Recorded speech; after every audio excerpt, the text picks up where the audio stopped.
Listo, listo. Voy a ver qué ha pasado con mi sistema la próxima vez para que no tenga problemas. Ya, muy bien. Vamos a empezar entonces. El tema de esta noche es la parte terapéutica de una enfermedad que es muy común, que es la tuberculosis. Bueno, la tuberculosis tiene mucho tiempo de antigüedad y viene pues es reconocida hasta en la época de los faraones. Se han encontrado los restos de algunos egipcios con tuberculosis. Entonces, es un bacilo aeróbico estricto, no esporulado, inmóvil, y que tiene una gran cantidad de lípidos y ácidos micóticos en su composición. Este tipo de gérmenes tiene una característica de que actúa a nivel de las células, de la parte extracelular y de la parte intracelular. En la parte extracelular, estos bacilos tienen un crecimiento activo, o sea, se reproducen rápidamente, mientras que en la parte intracelular, que es un poco más ácida, la parte citoplasmática, entonces se produce una reproducción lenta. Por eso es que el tratamiento no se puede hacer con una sola droga y no en un solo tiempo, sino que el tratamiento va a ser prolongado, como ya sabemos, ¿no? Y generalmente, como no se puede cumplir la terapia, el tratamiento completo y el seguimiento completo, hay muchas recaídas. Entonces, otra vez remarcamos que es una enfermedad infecciosa causada por el Mycobacterium tuberculoso y que afecta, bueno, a los pulmones, al tejido pulmonar y también a la parte extrapulmonar. Este es un panorama mundial de la OMS que establece en el año 23-24 que los casos que se conocen, que se reportan en el mundo son aproximadamente 10 millones, casi 11 millones casi, ¿no? Y que producen pues un porcentaje de funciones de aproximadamente más de 1 millón de personas en el mundo, ¿no? No obstante que se sabe que los casos estimados son 10.8 millones, se han notificado solamente en el año 2023 solamente 8.2 millones, o sea que hay una parte que no está reportada, no está registrada, lo que quiere decir que hay una población que no es atendida. La incidencia en el 24, como es una enfermedad ancestral y que tiene características incluso de ser epidémica o pandémica, ¿no? Porque generalmente tiene 130 por cada 100.000 habitantes presentan este tipo de enfermedad, 134, fíjense, ¿eh? Vamos a ver en el Perú cuántos son. Y que generalmente pues la reducción que se planteó en el 2015 por la Organización Mundial de la Salud de reducir al 50% por una enfermedad conocida, que sabemos los causantes, las medidas que tenemos que tomar para evitar la enfermedad, se planteó bajar un 50% para la meta del 2025, pero lo que se ha logrado en un corte que se hace en la investigación el 2023 se encuentra que hay una incidencia de solamente se ha bajado el 8.3%, lo que quiere decir que realmente no estamos controlando esta enfermedad.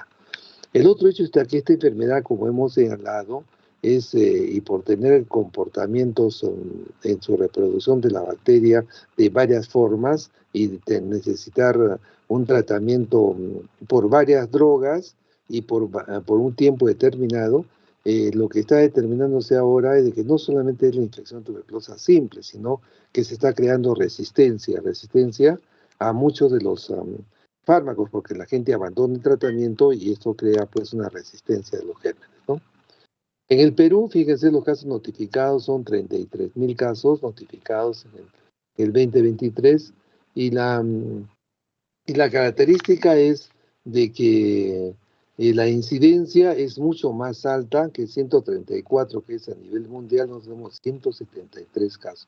Puede ser que tengamos un mejor registro, pero también el otro hecho también significativo es que el Perú es uno de los primeros países en el mundo, no solamente de América Latina, de tener tuberculosis multirresistente. Casi el 10% de la población de los enfermos de tuberculosis son ya multidrogo resistentes, lo que indica que acá el programa pues, de control y de tratamiento supervisado no se realiza, hay una deficiencia.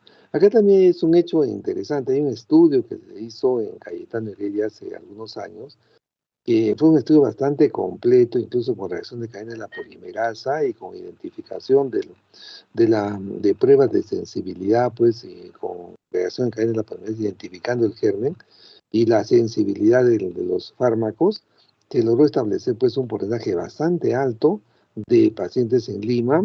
Un estudio que se hizo en Lima mostró que se hizo en Lima en varios sectores de pueblos jóvenes, se encontró una incidencia bastante alta, que incluso se catalogó como que era uno de los países con la más alta incidencia de tuberculosis multiresistente en el mundo, ¿no? Bueno, entonces sigamos. Acá este es un resumen de que en el mundo, pues que hemos visto 10.8 millones, hay una muerte de 1.25 millones y 8.2 millones de notificados, o sea que se han perdido casi 1.800.000, y la incidencia es 134 por 100.000, mientras que en el Perú hay 33.000 casos en el 2023, y de los cuales, como hemos señalado, 3.100 casos son multidrogo resistentes, ¿no?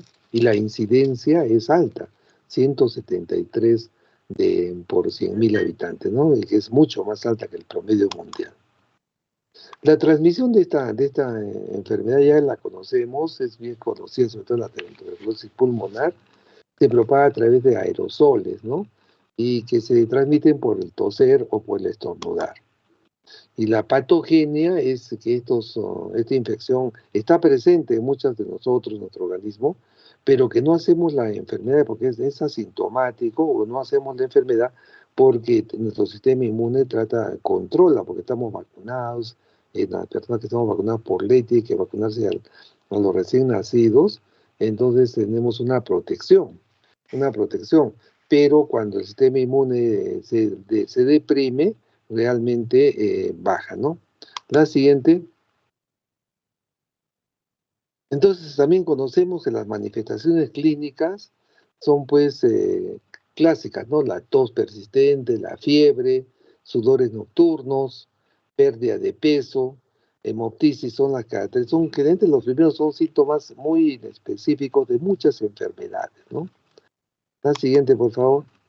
Y el diagnóstico se realiza pues fundamentalmente, sabemos por la parte clínica, tenemos la sospecha diagnóstica, tenemos la radiografía de tórax que nos ayuda a ver las lesiones en caso que sea una tuberculosis pulmonar, y por la microscopía, por el estudio del esputo, tenemos que saber saber que con la coloración sin Nielsen, la clásica, podemos encontrar el BK positivo. En nuestro país hay el concepto que tenemos que tener BK positivo por la prueba de sin Nielsen, y ahora no solamente BK positivo, sino la prueba de sensibilidad para iniciar la prueba de sensibilidad, que son pruebas a veces muchas de ellas son moleculares y que nos da una tipificación exacta pues del tipo de germen y la resistencia a los antibióticos.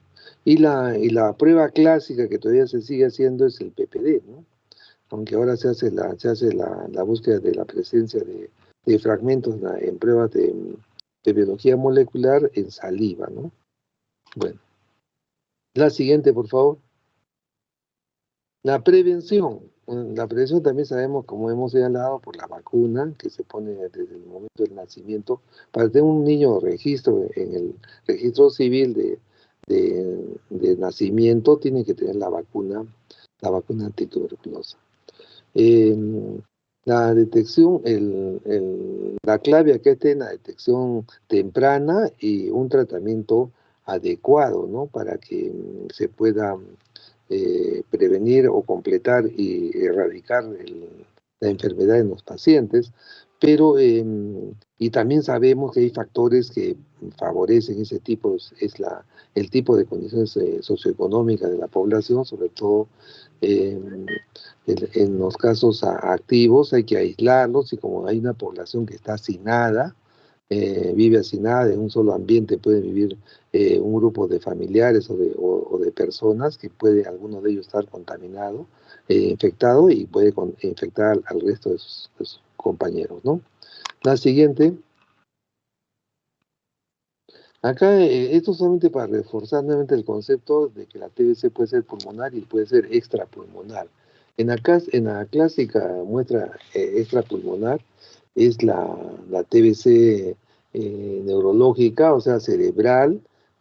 Ahí hay que ver que son casos especiales, sobre todo la TBC meningia, que vamos a comentar más adelante en el tratamiento. La TBC ósea también la TBC ósea también en algunos casos se presenta tuberculosis como osteomielitis ósea. Y la TBC a nivel renal, a nivel del colon, a nivel ovárico, a nivel testicular, también se puede presentar en las extrapulmonares, ¿no? Ya vamos a ver que la diferencia en el tratamiento y el esquema de tratamiento y el tiempo de tratamiento tiene que ver con ello. Bueno, hay cepas de varios tipos. La siguiente, hay cepas de varios tipos, ¿no? Hay la TBC que es causada por bacterias sensibles, o sea que pueden responder al tratamiento convencional. Las que son las multidrogos resistentes son aquellas que tienen resistencia a dos fármacos que son importantes en la terapia, la isoniazida y la rifampicina, ¿no? Que son centrales en la parte del tratamiento. Cuando hay resistencia a esos dos genes, se habla de tuberculosis multidrogo resistente. Hay otros gérmenes que a veces no responden, que tienen resistencia tanto a la rifampicina y al DNH, y aparte a algunos fármacos de la segunda línea, ¿no? Y realmente esos son extremadamente resistentes. Y también se ha reportado, se ha informado que hay TBC totalmente resistente, aunque hay estudios ahora, sobre todo un estudio que se hizo en Calcuta, en la India, y se ha logrado erradicar, pero después de más de 2 años de tratamiento y con fármacos bastante, bastante caros en el esquema de tratamiento que vamos a ver. La siguiente. Este es para que veamos solamente en la distribución mundial, ¿no? América Latina existe focos de tuberculosis, en el África y en la parte también de Asia, ¿no? La siguiente, por favor. Acá esta lámina nos permite diferenciar dos cosas, ¿no?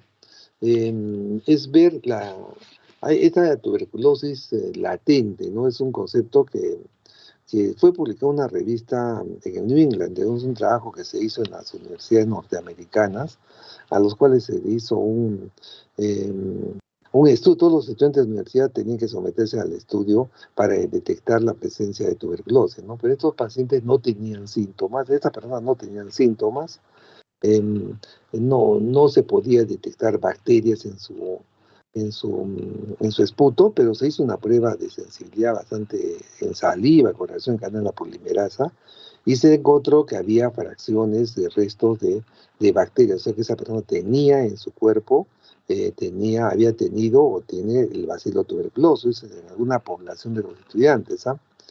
La radiografía también era normal, entonces no había signos pues, de infección, entonces lo catalogaron como tuberculosis latente. Y esos, las personas que encontraron, estudiantes de la universidad que encontraron, todos los estudiantes, eran la mayoría de estudiantes que procedían de lugares del tercer mundo, como América Latina, África, ¿no? Y que estaban estudiando en la universidad norteamericana, ¿no? Entonces, eso cambió un poco el concepto. No tenemos el concepto acá que para el tratamiento tenemos que detectar el bacilo, el BK positivo, ¿no? Por cualquiera de las vías hay que detectarlo. Pero lo que pasa es de que generalmente, eh, en este caso latente, no se detecta el virus. Hay fracciones del virus, de la bacteria, que están presentes. Pero en ese caso, los norteamericanos plantearon un tratamiento acortado, ¿no? 2 meses con las 4 drogas, y después de ello desapareció las pruebas de sensibilidad. Bueno, y la tuberculosis activa, que es la que conocemos nosotros clásicamente. La siguiente, por favor. ¿Cómo manejamos la tuberculosis? La siguiente. Entonces acá esta lámina es para que veamos el tratamiento convencional que conocemos, ¿no? Que son las dos fases, la fase intensiva de 2 meses que se usa isoniazida, rifampicina, piracinamida y etambutol, que es el esquema que ahora se ha normalizado. Ustedes van a encontrar que en el reporte que vamos a ver más adelante del Perú, todavía se usa como de primera línea la streptomicina, que ya no se usa en el mundo ya. Es un aminoglicosio que se ha usado mucho, pero es por vía intramuscular. Entonces ha sido reemplazada por el etambutol, ¿no? El esquema clásico de la Organización Mundial de Salud. Y ya también los esquemas acá se usan así también. La fase de continuación después del uso de las 2 meses iniciales, se usa solamente el uso de la isoniazida y la rifampicina 3 veces por semana durante 4 meses, ¿no? Es el esquema clásico. La siguiente. Acá tienen las dosis y acá tienen las dosis de los fármacos que estamos mencionando de acuerdo al peso talla. La siguiente. Bueno, en este caso hay que considerar algunos aspectos para el tratamiento, ¿no? Que se menciona siempre por la Organización Mundial de la Salud, que estos tratamientos deben tener supervisión directa.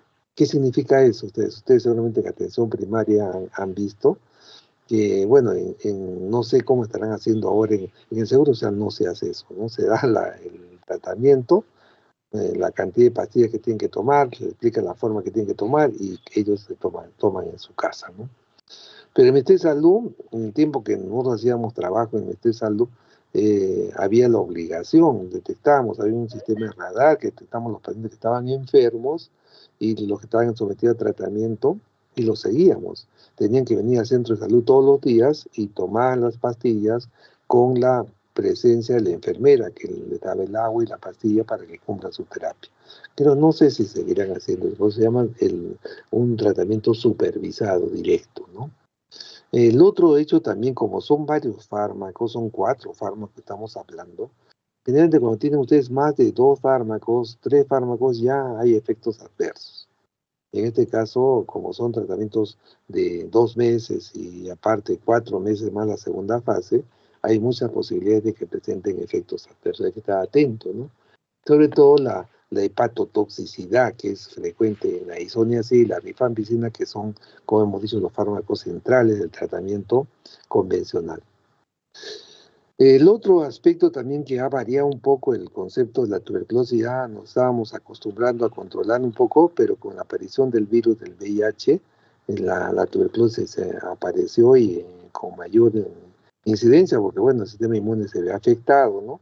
Y sobre todo que tenía que ver con bacterias, ¿no? Y con el virus, y prácticamente esos pacientes eran potenciales pacientes que hacían la enfermedad, aparte de su VIH, hacían tuberculosis. Y el otro hecho es de que estas personas, como no tienen una vida muy ordenada, generalmente pues no completan el tratamiento, se creó mucha resistencia al tratamiento en este grupo de pacientes, ¿no? Por eso que hay que tenerlo en referencia ese hecho. La siguiente, por favor. Hay un tratamiento que se llama tratamiento acortado, ¿no? De 4 meses, que eso no está dentro de la guía del Ministerio de Salud peruano, ¿no? Eso se habla en algunos sitios, como ese tratamiento acortado de la tuberculosis latente, que es 2 meses de tratamiento con las 4 drogas, pero en este caso, las drogas que se usan son otras drogas que no tenemos nosotros en el arsenal terapéutico, así con facilidad. Por ejemplo, la rifapeptina, que es un derivado de la rifampicina, que tiene menos efectos secundarios de hepatotoxicidad sobre todo, y tiene también una mejor eficacia. Y la moxifloxacino, que es una quinolona, una fluorquinolona, que es un poco cara para nosotros, ¿no? Que también se están los esquemas acortados de 4 meses que se han planteado, pero acá no lo usamos, acá lo usamos en las que son pacientes con multidrugos resistentes o extremadamente resistentes. La siguiente, por favor. Entonces, Como hemos dicho, que hay gérmenes que tienen un metabolismo rápido y tiene una reproducción rápida y unos que son una reproducción lenta, ¿no? Sobre todo los intracelulares.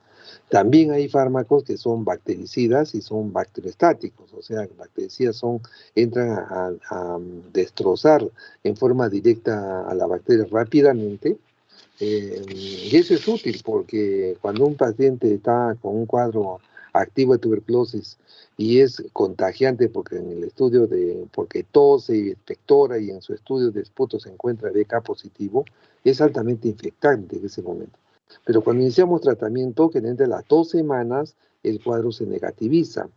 O sea, ya no tiene la presencia de BK en el esputo, pero todavía no hemos tratado la enfermedad completamente. O sea, por eso que los gérmenes bactericidas actúan rápidamente en el esquema, sobre todo la rifampicina y el NH son bactericidas. El DNH puede ser también bacteriostático, ¿ah? Tiene las dos funciones. La, la piracinamida también es un potente bactericida y el etambutol es un bacteriostático, ¿no? Que también actúa porque hay gérmenes, como vamos a ver, que así como hay de proliferación rápida y de proliferación lenta, los que están intracelulares. Ahí la piracinamida tiene un efecto importante porque se encuentran dentro de los macrófagos, la bacteria, y los alcanza. Y el etambutol, sobre todo algunos en el calcio que se produce como producto de desecho del daño que produce la bacteria, que es como la pus que se produce en las cavernas, en las zonas del pulmón dañado. Entonces, ahí existen también gérmenes que son durmientes, están ahí aparentemente no activos, pero que hay que limpiar, hay que esterilizar totalmente todas las partes que corresponden, ¿ya? La siguiente. No, estamos en la anterior, no, todavía no pasa en la anterior. Ya.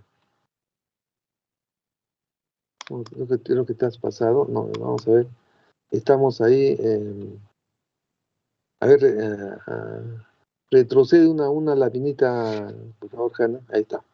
Entonces, hay drogas que de primera fase, que son las intensivas que hemos dicho, que se dan en forma diaria, y las drogas que son de segunda fase, que sirve para trabajar sobre todo las bacterias que son, y que un tratamiento intermitente, y que son sobre todo para las que tienen una más lenta evolución y, digamos, erradicación. El tratamiento tiene que ser supervisado, como hemos dicho, y el tiempo de terapia tiene que ser suficiente, ¿no? Ese esquema establece eso. La siguiente, por favor. Ahora sí avanzamos. Ya, ahora sí. Entonces, por eso que hay acción bactericida precoz, que son las que tienen no, la siguiente te has saltado una, creo. Está bien, está bien. Está bien, has avanzado el otro. Está perfecto. Entonces, la primera de acción bactericida precoz destruye rápidamente a los BK viables, ¿no? Que son los que tienen el metabolismo activo, los bactericidas. Y la acción esterilizante ya, los otros que son de los persistentes y durmientes, ya son los que actúan con los bacteriostáticos principalmente, ¿no? Y que su acción es lenta e intermitente.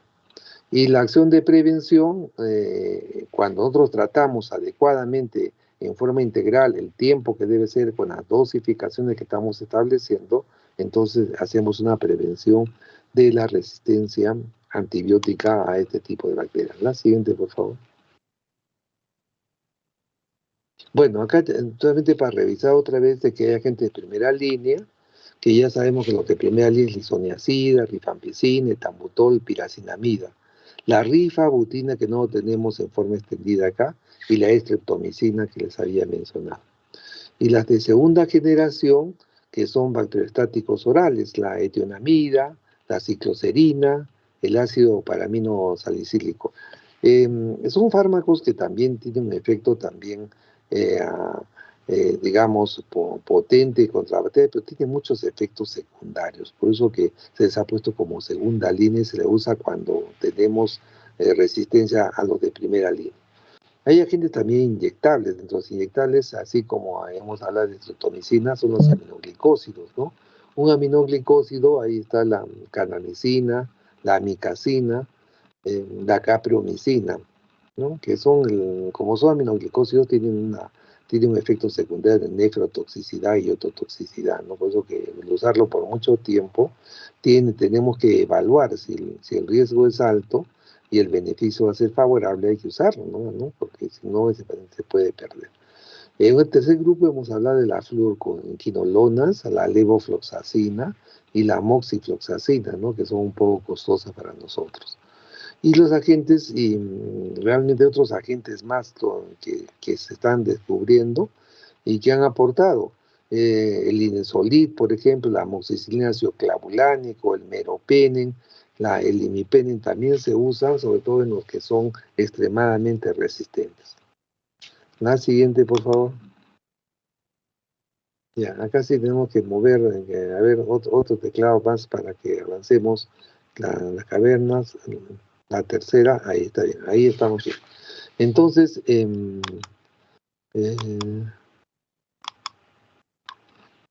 tenemos acá, entonces hemos dicho que hay unos gérmenes que actúan a nivel intracelular, sobre todo en los macrófagos, ¿no?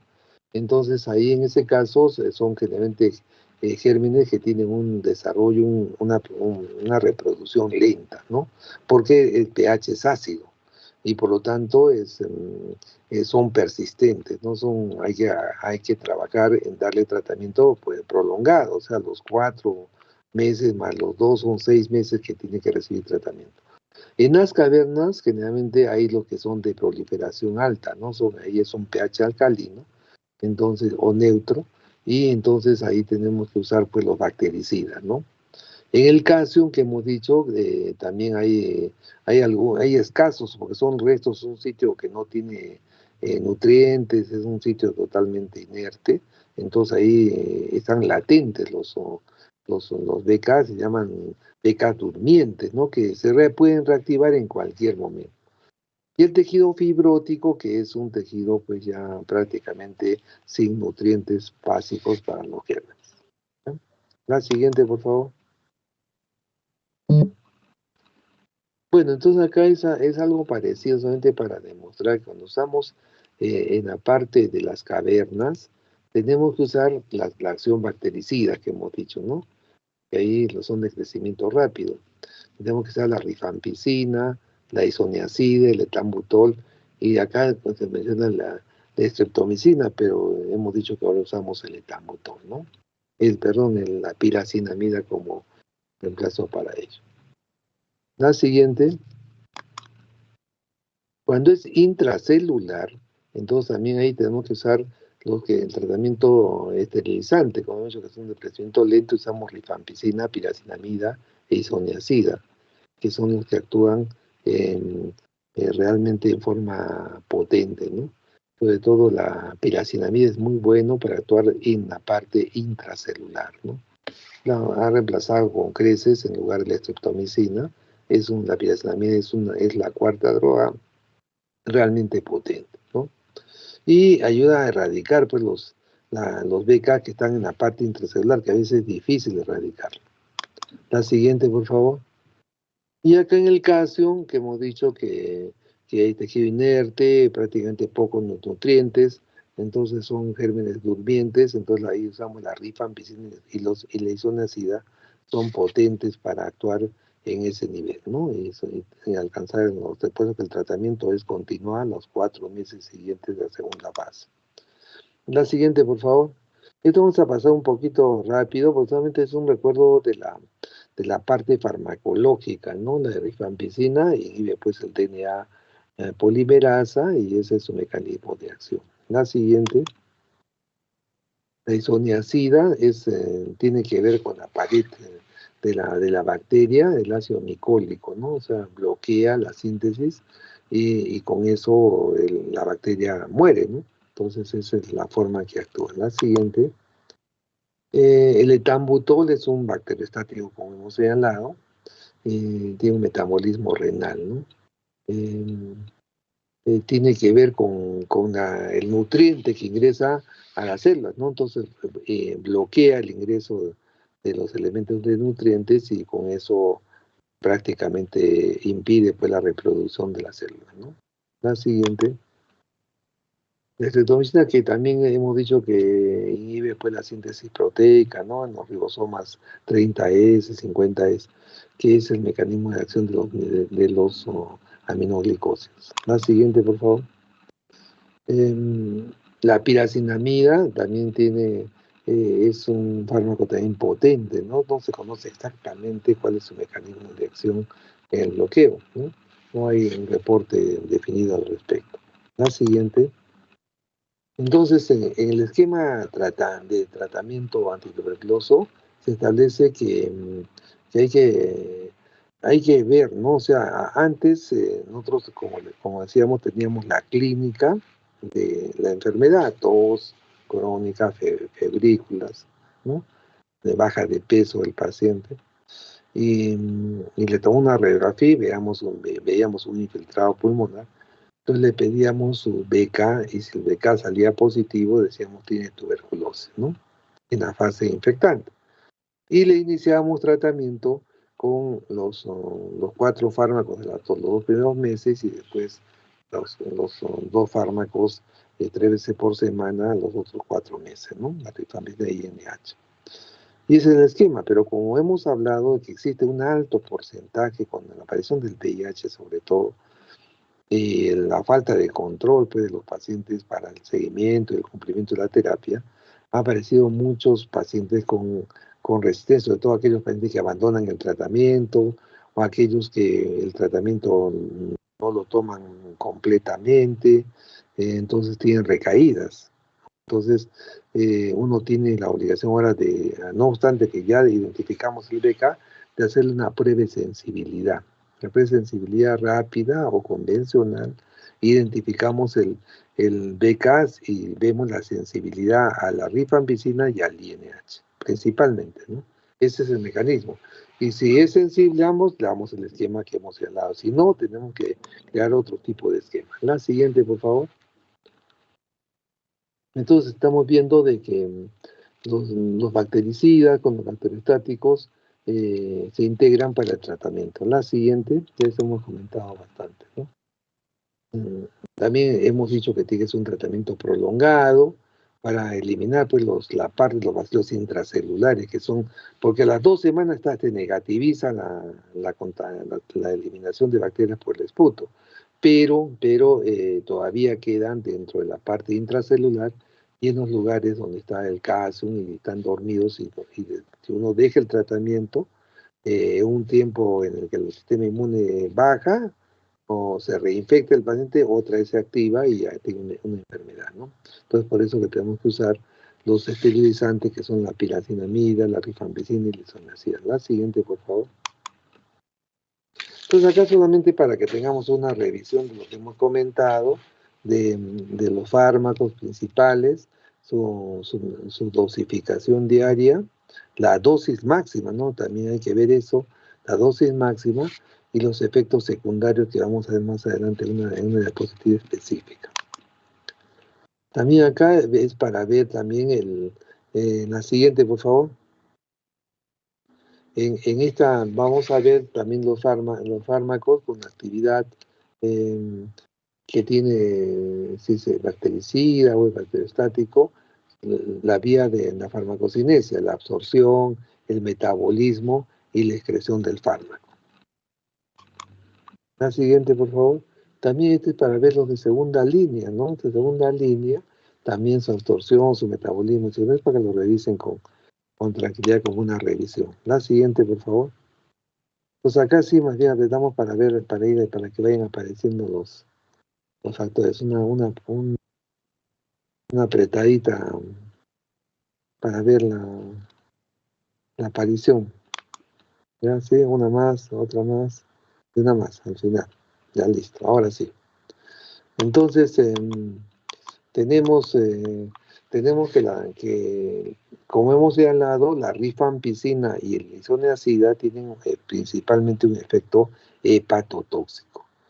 Más hepatotóxico es la rifampicina, ¿no? Entonces, cuando uno da tratamiento como tratamiento prolongado, tiene que tratar en evaluación de ver cómo está sus partes de sus enzimas hepáticas, cómo está su bilirrubina, porque en el caso de la rifamicina puede producir hasta colestasis, ictericia produce, entonces ahí tenemos que suspender el tratamiento con ese fármaco, ¿no?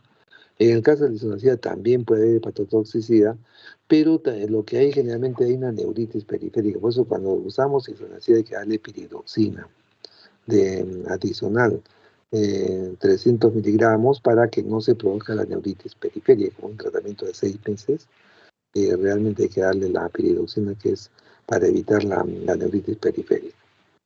La piracinamida tiene un efecto fundamentalmente hiperuricémico, como hemos dicho, que tiene un metabolismo renal, ¿no? Y puede producir gastritis, problemas de ese tipo.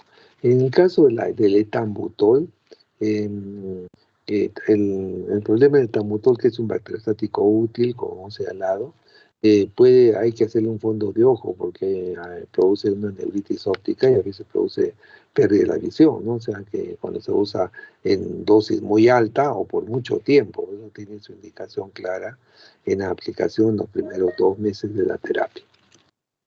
La siguiente, por favor.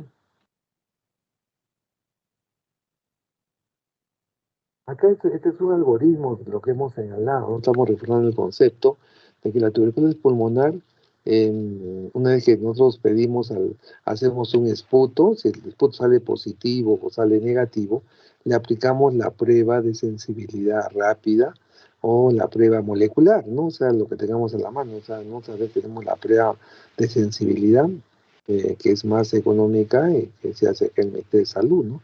El único sitio que se hace la presensibilidad es en el MINSA. Nosotros quisimos hacer hacer un laboratorio, una cabina de laboratorio para hacer este tipo de identificación. Se construyó el pabellón, todo. Cuando vino la supervisión del MINSA no reunían los criterios. Es que realmente fue hecha en el laboratorio del Nacional, dentro. Entonces, tenía que tener una serie de barreras, de protección, porque se trabajaba con gérmenes terriblemente agresivos, ¿no? Entonces podía contaminar al resto de la gente del laboratorio. Por eso que ustedes cuando van, si van, tienen oportunidad al MINSA, donde está el hospital oncológico del MINSA, hacia un costado existe ahí un centro aislado, un poco aislado, con buena ventilación. Esas son donde hacen la prueba de sensibilidad. Entonces, la prueba de sensibilidad, el MOTS, que es una prueba que me dieron los de Cayetano, es para identificar un procedimiento simple, que hace el sembrado. Antes el cultivo de beca era muy difícil, demoraba meses, ¿no? Para llegar al resultado, eso no se hacía. Ahora con esas técnicas de aceleración con nutrientes especiales, se logra el crecimiento pues en menos de una semana, ¿no?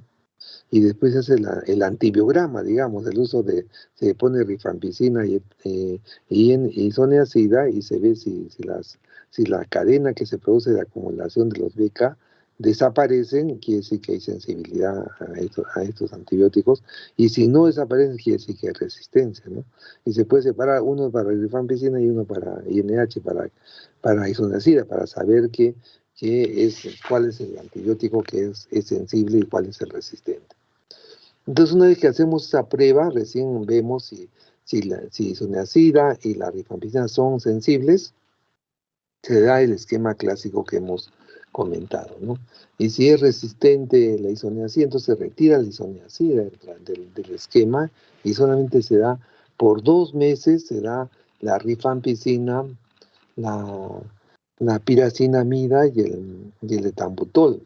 El etambutol se le da también la levofloxacina, ¿no? El levofloxacina. Y 7 semanas después se da la rifampicina, eh, el etambutol y la levofloxacina, ¿no? Se retira la piracinamida, que hemos dicho, ¿no? Que puede producir efectos secundarios.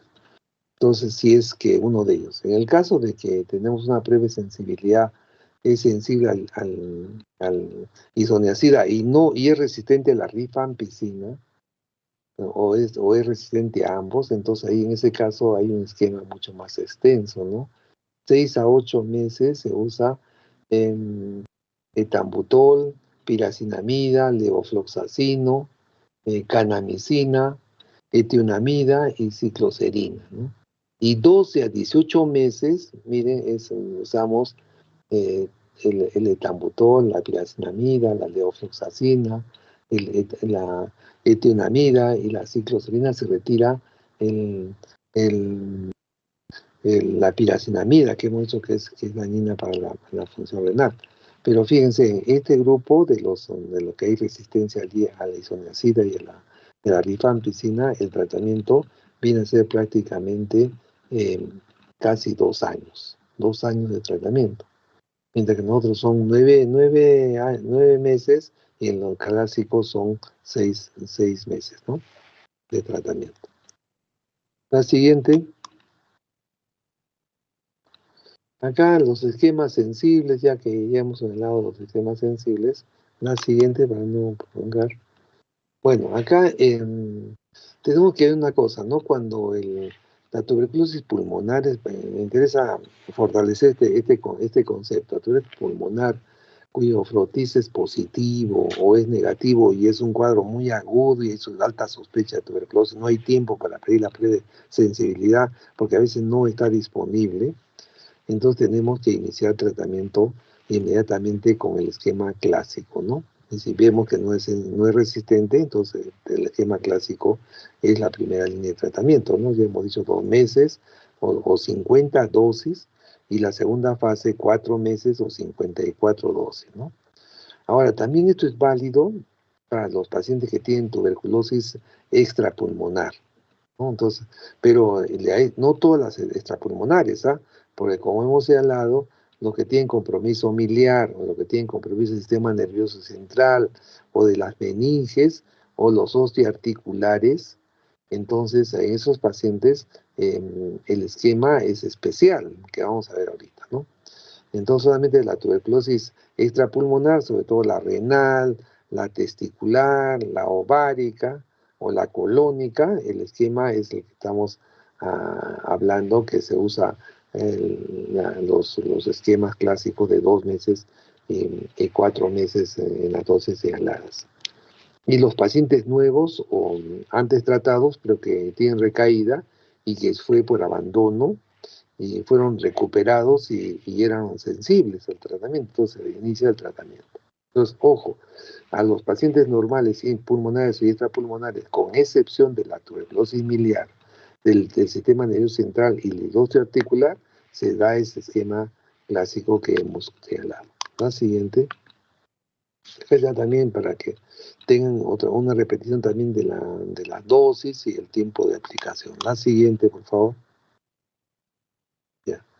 Entonces, en el caso de tuberculosis miliar, la tuberculosis miliar es un grave porque hay una diseminación hematógena de la bacteria, entonces se compromete no solamente el pulmón, sino que está en toda la economía corporal. Entonces el tratamiento tiene que ser especial. Y cuando el compromiso del sistema nervioso central, o sea, una tuberculosis cerebral, entonces ahí también, o cuando hay también compromiso meningio, también hay que también actuar. Por compromiso pericárdico también es importante, porque se produce un daño a nivel la parte cardiovascular, en la función cardíaca, ¿no? O cuando hay una tuberculosis osteoarticular, ¿no? O sea, una osteomielitis articular, sobre todo a nivel a veces de columna vertebral. Lo llamamos mal de POT, ¿no? Que es clásico, el daño de la parte ósea, ¿no? Entonces, que es bien difícil el abordaje, porque en la parte ósea, como tiene poca irrigación, realmente es bien difícil erradicar el cuadro, ¿no? Entonces, el concepto es entonces que la tuberculosis miliar y la tuberculosis extrapulmonar de compromiso del sistema nervioso central, meninges, pericardio y osteoarticular, entonces en ese caso el tratamiento vemos que son 2 meses de las dosis convencionales y son sensibles. En la prueba salió que hay sensibilidad adecuada para el tratamiento convencional, entonces damos 2 meses del mismo esquema, las 4 drogas clásicas, pero ya no por después 4 meses más, sino damos 10 meses más, o sea, en total 12 meses, un año. Un año, esa es la característica importante. El tratamiento puede ser 6 meses, puede ser un año y como hemos visto hasta 2 años. La siguiente. Entonces, en los casos de meningitis, pericarditis, Entonces, en esos casos, si TBC miliar en niños y en adultos, entonces ahí también hay que usar corticoide, ¿ya? Los únicos casos que se usa corticoide es en meningitis, pericarditis, porque se produce una restricción, un daño y unas secuelas monstruosas en la parte neurológica y cardiovascular, ¿no? Es en el corazón, hace una pericarditis constrictiva, que cuando fibrosa el cuadro se erradica, pero es una constrictiva y eso teóricamente dificulta pues el trabajo cardíaco, ¿no? Entonces, en esos casos, y en la miliar también para no producir daños, porque está difuminada en todo el sistema, incluso neurológico, en todo el organismo, y no producir daños de fibrosis difusas en varias estructuras corporales, se usa el corticoide. Entonces, el esquema clásico de corticoide usamos 1 hasta 1.5 miligramos por kilogramo de peso, ¿no? Le damos 2 a 4 semanas, dependiendo la severidad del cuadro, ¿no? Para que no quede secuelas marcadas, sobre todo en la meningia, ¿no? Que he visto yo casos, antes ya no se veía ahora esos casos, porque sabemos que tenemos que dar tratamiento con corticoide. Y después ya desescalamos el corticoide, lo vamos descendiendo progresivamente cada semana. El esquema que usemos cada 3 días o cada semana, hasta que al final, después de un tiempo prolongado, pues realmente vamos retirando el corticoide. La siguiente, muy bien. El otro grupo de pacientes especiales en el tratamiento son los pacientes con VIH. Como hemos dicho, en este caso, los pacientes tienen una baja inmunidad. Entonces, tanto en tuberculosis pulmonar, con frotis positivo o con cuadro severo, que no tenemos la posibilidad de hacer la presensibilidad o está negativo, pero sospechamos altamente que hay un factor de tuberculosis, hay que darle un tratamiento especial, ¿no? Y también los pacientes con VIH de la tuberculosis extrapulmonar, o sea, tanto los de TBC pulmonar como de la pulmonar, realmente, con excepción en muchos sistemas nerviosos y osteoarticular, tenemos que tener un tratamiento que vamos a ver especial. Y los pacientes con VIH nuevos, antes de ser tratados, que han tenido recaídas, son abandonados, y hemos vuelto a recuperar para el tratamiento, entonces el esquema de ellos es, y que son sensibles a las drogas convencionales, entonces tenemos tratamiento 2 meses con los 4 drogas, 50 dosis, y 7 meses para el tratamiento con las 2 drogas 3 veces por semana, 175 dosis, ¿no? Entonces, eso es el esquema eh, de lunes a sábado. Siempre se descansa el domingo, ¿no? Es el esquema clásico que siempre usamos, ¿no? Entonces, en la siguiente, por favor. Listo. Acá en los pacientes que estamos entrando acá en la tuberculosis con TBC multidrogo resistente. Entonces hemos dicho que los pacientes que tienen factores de riesgo de tuberculosis multidrogo resistentes y que tienen una sensibilidad pues o de resistencia después de la prueba de sensibilidad rápida o convencional, entonces el esquema de tratamiento es diferente, ¿no? Porque generalmente puede ser que tengan problemas para la isoniazida o la rifampicina, dependiendo eh, cuáles son los fármacos. Pero generalmente el concepto es de que la tuberculosis multidrogo resistentes es cuando hay resistencia a la isoniazida y a la rifampicina, las 2 drogas importantes. Entonces, en el esquema de tratamiento no va a haber isoniazida ni rifampicina, entonces va a haber etambutol, piracinamida, levofloxacino, canamicina, etionamida y la cicloserina diarias, ¿no? Esta es la primera fase, que son 6 a 8 meses, en 6 a 8 meses, en la multidrogo resistente. Y en la segunda fase, retiramos algunos de los fármacos que son tóxicos, nos queda la etionamida, la piracinamida, levofloxacino, etio, etionamida y la cicloserina, ¿no? De 12 a 16 meses. Entonces ahí vamos a tener problemas de riesgo de que puede este paciente hacer problemas de retiniano, ¿no? O sea, hay que vigilar bien el uso de la piracetamida, pues, ¿no? Que puede producir daño. Bueno, la siguiente, por favor. Entonces, los pacientes con diagnóstico de TBC resistente, o sea, multidrogas resistentes, tienen que hacerse la prueba de sensibilidad rápida. Es una obligación. El diagnóstico tiene que hacerse en base a qué esquema terapéutico de fármacos vamos a usar, ¿no? Y el contacto, y hay que tener mucho cuidado con los contactos domiciliarios. Lo que establece el reglamento del Ministerio de Salud es de que los pacientes multidrogas resistentes deben ser tratados en ambientes hospitalarios especiales. Eso no existe en el país. Casi como el leprosorio que habían antes para los leprosos, ¿no? Que se les aislaba en los leprosorios. Eso del reglamento de hace alrededor de la pandemia, si ha salido ese reglamento, dice que debe hacerse cargo el Ministerio de Salud de crear esas condiciones, pero no existe en ningún hospital del MINSA ese tipo de condición. En el Seguro Social teníamos muchos problemas. Había un paciente que nosotros lo conocíamos, era multidroga resistente, y este paciente, la familia tenía muchos problemas con él, ya no lo querían, realmente un paciente ya mayor, viejito. Y yo lo he visto un día formando cola cuando todavía se pagaba acá en la universidad las pensiones, que tenía un nieto, que tenía pues, que estudiaba y venía para la pensión, estaba en la cola con las demás personas, ¿no? Y un día de paso lo dejo ahí en la cola. Y esos pacientes deben estar supuestamente en ambientes de aislamiento o separados, ¿no? Con un tipo de ambiente especial. Lamentablemente a veces no, este paciente era muy difícil, no obedecía, no cumplía la terapia, desobedecía. Era realmente un problema el paciente, no cumplía. Y era un peligro también, ¿no? Para la familia, ¿no?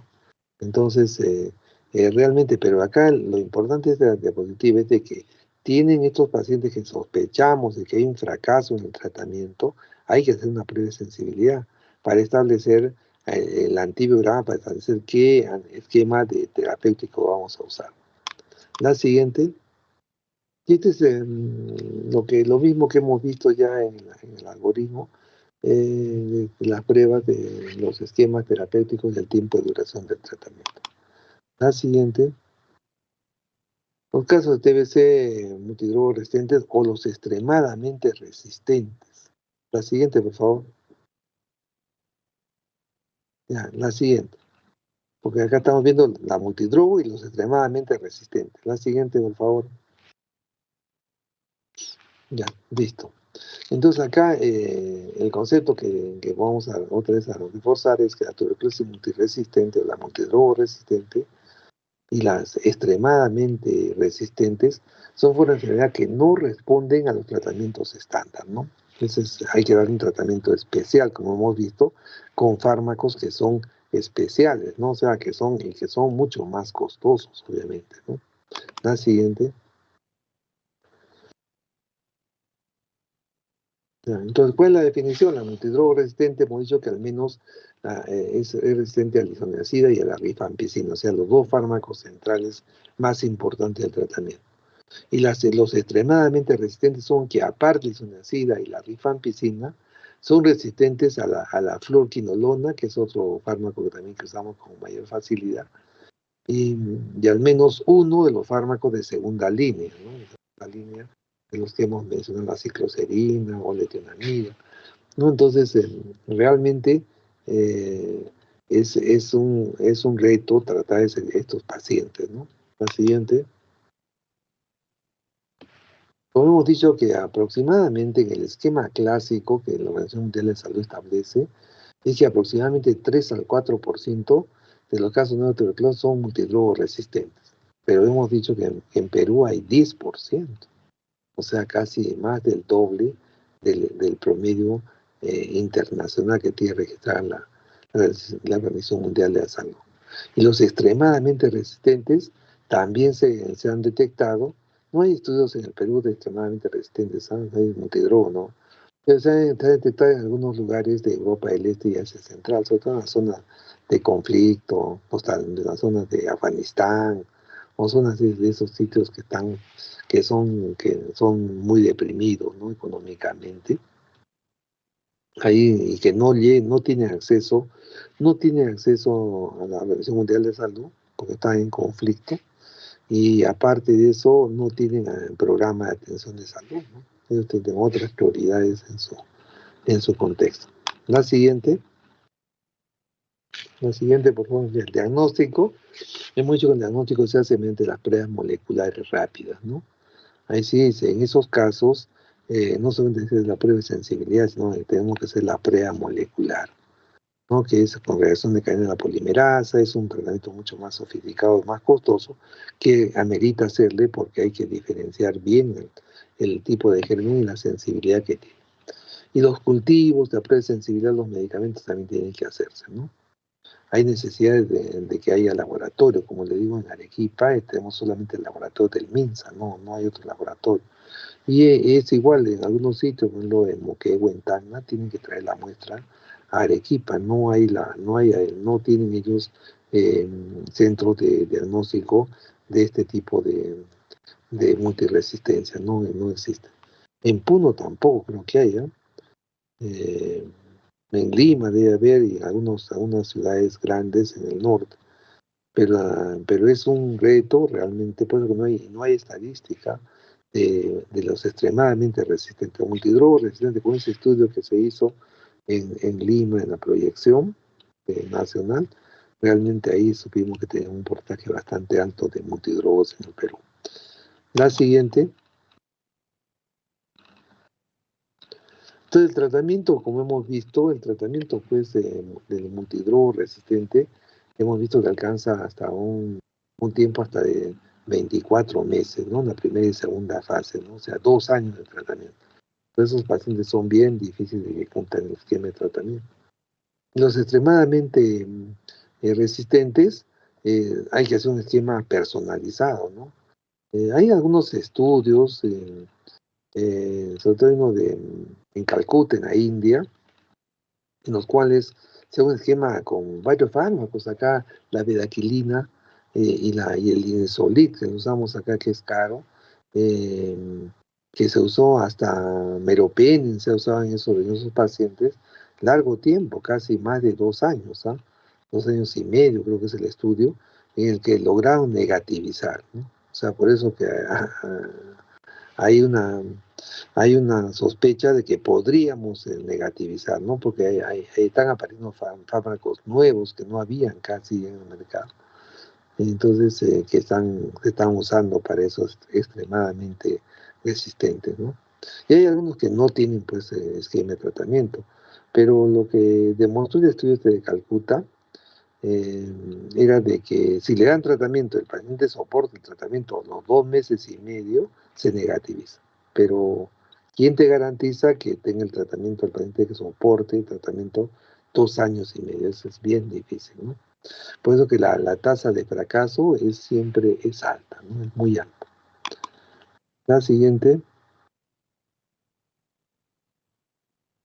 Entonces, el tratamiento es extremadamente resistente, son personalizados, se usa la bedaquilina, el linezolid, la pretomanid y otros fármacos que también están en experimentación, ¿no? Y el tratamiento, pues, es mucho más largo y, como hemos dicho, más de 2 años. La siguiente, ya vamos a terminar ya. Entonces, el problema que tenemos para esos tratamientos de multidrogos resistentes es, es, en primer lugar, que hay limitación de los fármacos en muchos países, ¿no? No se puede, incluso acá en Arequipa no se tiene a mano moxifloxacina, levofloxacina se está teniendo ya, la cicloserina, a veces no tenemos, ¿no? Em, la linezolid, no tengo el anterior no te adelantes todavía, Ana. El anterior retrocede uno, ahí está. Entonces ahí la necesidad del diagnóstico temprano, el cumplimiento de la terapia es importante. El monitoreo y el control de adherencia al tratamiento también es importante. Pero como les digo, estos pacientes son muy difíciles. O sea, no tienen ordenamiento, o sea, y generalmente no tienen familia, viven en forma individual. Entonces, es muy difícil poder controlar este tipo de cuadros en algunas sociedades, no como en el caso donde hay conflictos, guerras, como en la parte de Medio Oriente o el África. Realmente es muy difícil llegar a alcanzar un tratamiento de 2 años, ¿no? De más de 2 años. Y finalmente la última diapositiva, creo que es la que viene. Acá es este estudio, este reporte, está buscando reporte más actualizado, tengo uno solamente del 2016. Entonces, en 2016 el tratamiento sensible costaba en ese tiempo, o sea, hace ya prácticamente casi 10 años, costaba menos de 1.000 soles, ¿no? Es en soles, menos de 1.000 soles. Y el tratamiento para los multidrugos resistentes costaba 1.600 soles. Ahora el tratamiento debe estar por encima de 3.000 soles, ¿ah? A los multidrugos resistentes.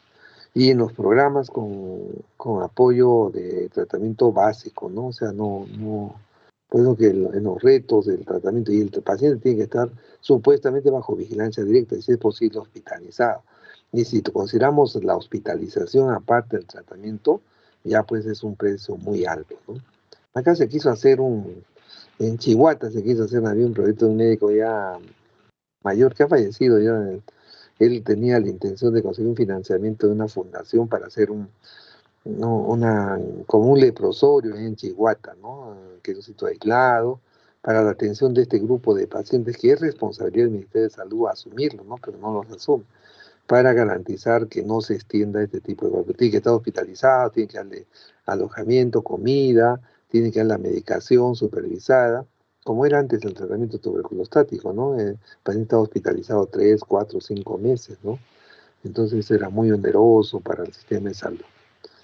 Bueno, ya con las drogas ya orales ya la cosa mejoró. Y creo que es la última, la positiva, la siguiente solamente las referencias. Hemos hecho la referencia del Ministerio de Salud y de la Organización Mundial de la Salud, ¿ya? Para que tengan el concepto. Listo. Yo creo que eso es todo lo que corresponde a esta noche.